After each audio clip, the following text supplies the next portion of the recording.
Good morning, buenos dias, ciao, ni hao, bonjour, solom, salam alaikum, namaste, and jambu.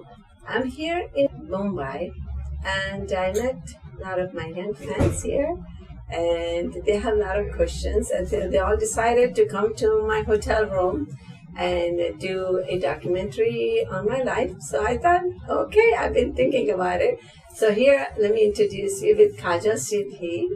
And she has a lot of questions. Okay, Kaja, go ahead. Ask me what your questions you have.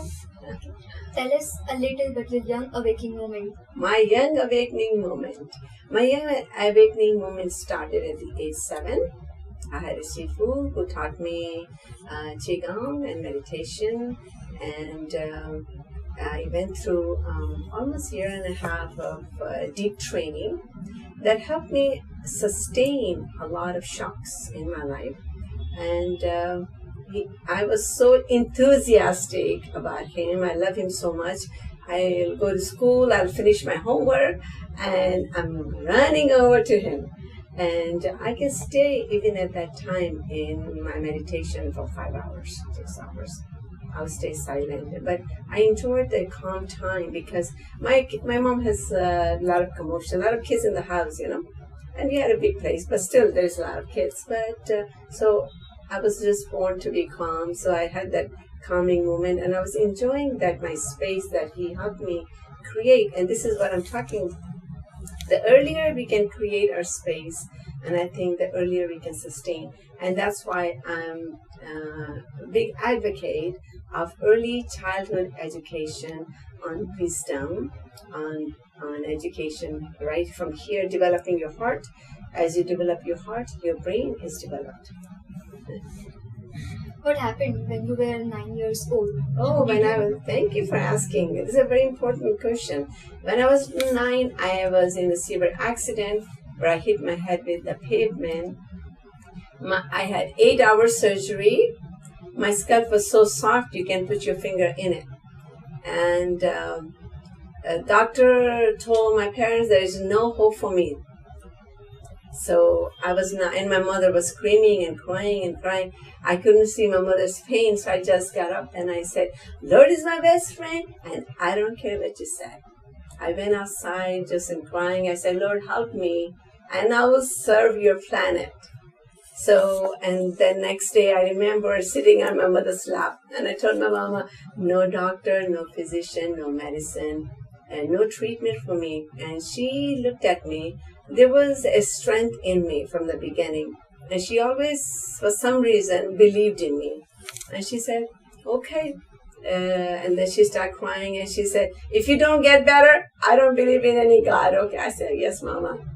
Then I start healing myself with meditation. I'll stay quiet for 5 hours, 6 hours. I'm here today against all the doctor's wills. I'm a miracle child.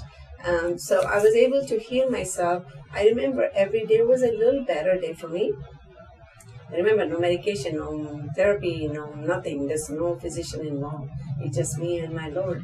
And there's a power in your chi. And you can actually heal a lot of your pain, your physical, your mental, your emotional, by using your chi. And this was I was taught earlier. And this is what I'm sharing my life because my life is full of a lot of stories.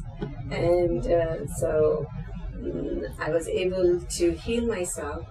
And but there was another question you were asking me before. What was the question?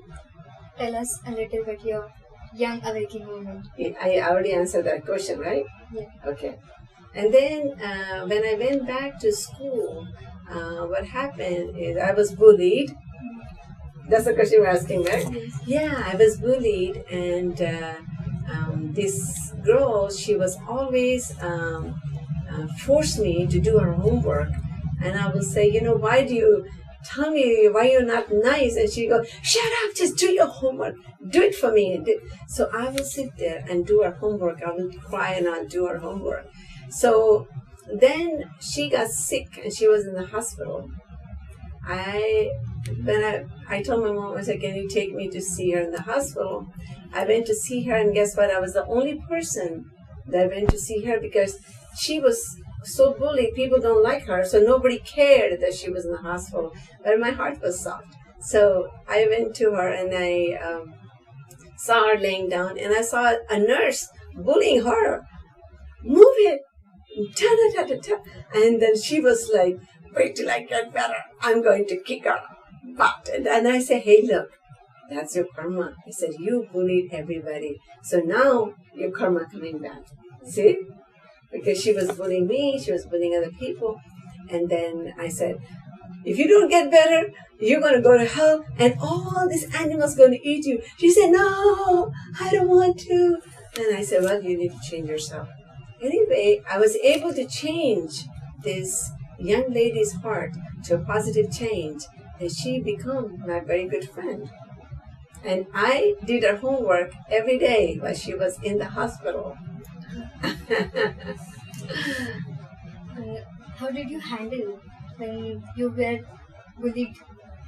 This is how I handled with the positive change, because I was taught earlier, you don't judge people. When people are in the dark space, okay, even if you hate me, I know you're not meant to hate me. Nobody feels happy when you hate someone. Nobody feels happy when you prejudice. There's always something is making you like, why am this way? I really don't want to be this way. It's very natural. So since I had early awakening, I was able to sustain a lot of the shock and make positive change to these people who has bullied me.